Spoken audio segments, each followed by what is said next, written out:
Bonjour, aujourd'hui je te propose une vidéo sur le zérotage de ta lunette de tir. Je vais te décrire chaque étape, point par point, pour réaliser un zérotage de qualité. Tu vas y découvrir une méthode complète, du symblotage jusqu'au zéro stop. Si ce n'est pas déjà fait, je t'invite à regarder les 2 premiers épisodes de cette série concernant la lunette de tir. Le premier épisode est consacré à la découverte de la lunette. Le deuxième traite du montage complet de ta lunette sur la carabine. Pour réaliser cette opération, je te conseille de te munir d'un pied à coulisse, d'un réglet, de l'outil fourni par le fabricant de ta lunette afin de pouvoir débrayer les tourelles, et enfin de ciblettes pour tirer à 25 mètres, dont je te donnerai la description un peu plus loin dans cette vidéo. La première opération consiste à mesurer l'anthrax lunette canon. Pour cela, avec le pied à coulisse, je mesure le diamètre de l'objectif, puis je mesure le diamètre du canon à l'aplomb de l'objectif. Dans mon cas, j'ai relevé un diamètre de l'objectif de 64,3 mm et un diamètre du canon de 30,6. Avec le réglet, je vais maintenant mesurer l'espace qu'il reste entre le canon et le bas de l'objectif et je relève 14 mm. Mon anthrax canon lunette est donc de 61,45 que j'arrondis à 61 mm. Je vais maintenant saisir cette valeur dans Strelo Pro. Je vais donc dans l'onglet lunettes et comme tu le vois, je trouve hauteur de la lunette en centimètres. Je saisis donc 6,1 cm. Je fais défiler, je valide avec OK, puis je clique sur Fermer. Je vais maintenant procéder à une opération qu'on appelle symblotage afin de dégrossir le réglage entre la lunette et la carabine.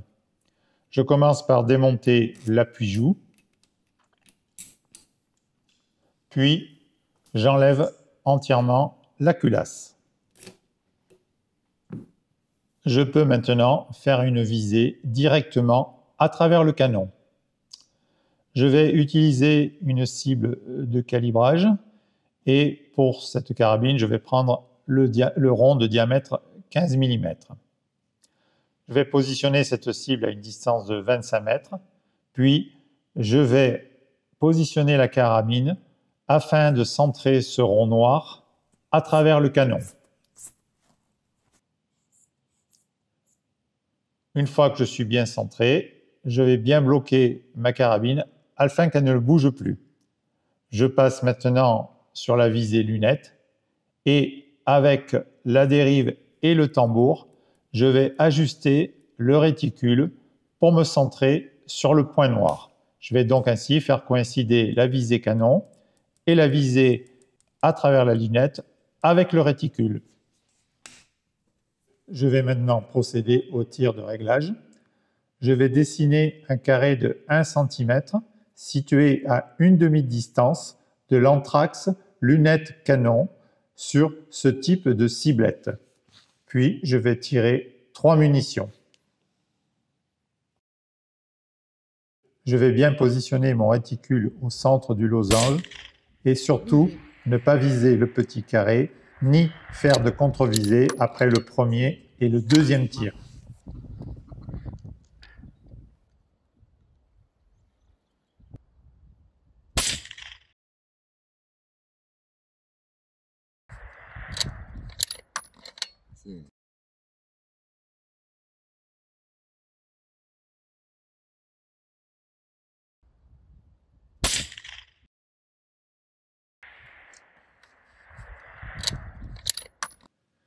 Je relève que les 3 impacts sont légèrement en dessous du centre du carré et nettement à gauche. Je relie les 3 impacts par un triangle afin de repérer la moyenne du groupement. Puis je vais mesurer l'écart par rapport à l'axe de la cible. Je vois donc qu'en dérive, j'ai 3 cm d'écart. Je vais donc faire une correction sur la dérive de 3 fois 4, 12 clics, puisque je suis à 25 mètres. En ce qui concerne l'élévation, je suis 1 cm en dessous, je vais donc faire plus 4 clics sur le tambour.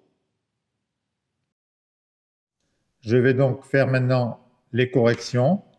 Je rajoute mes plus 4 clics sur le tambour et mes plus 12 clics sur la dérive. On peut maintenant procéder à 3 nouveaux tirs de validation sur une nouvelle ciblette. Cette fois, les 3 impacts sont bien groupés dans le carré.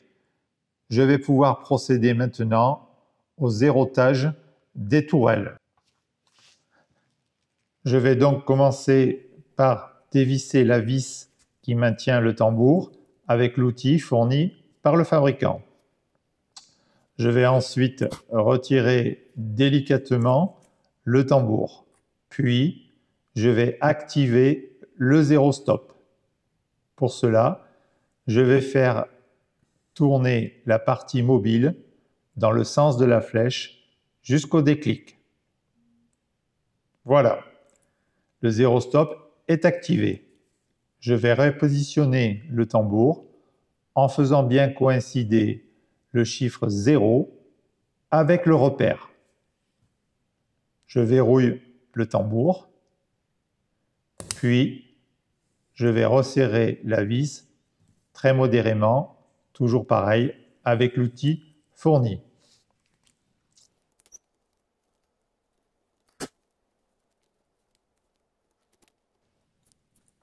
Je vais maintenant contrôler combien de clics d'élévation il me reste après avoir fait ce zérotage correspondant au 0 à 100 mètres. Premier tour, 100 clics. Deuxième tour, 200 clics. Au total, il me reste 232 clics. Je te rappelle que j'avais monté cette lunette avec une pente de 40 MOA et que l'élévation maximale du fabricant est de 30 millirad. Je vérifie maintenant mon zéro stop et je vois bien que mon tambour s'arrête à 0 et ne va pas plus bas. Je procède maintenant de la même manière au zérotage de la dérive. Je dévisse la vis, toujours pareil. Je retire la dérive délicatement et je viens la repositionner en faisant bien coïncider le 0 avec le repère. Je verrouille et je revisse toujours pareil, la vis modérément avec l'outil adapté. Le zérotage est maintenant terminé. La lunette est bien zérotée pour 100 mètres et ce, malgré l'utilisation de ciblettes placées à 25 mètres. L'avantage de cette méthode est que l'influence du vent est diminuée sur une distance plus courte, ainsi que les petites erreurs tireurs.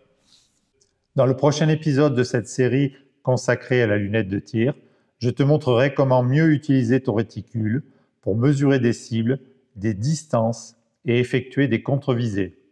Avant de partir, n'oublie pas de t'abonner et de laisser un petit commentaire, cela fait toujours plaisir. À très bientôt et surtout, reste connecté.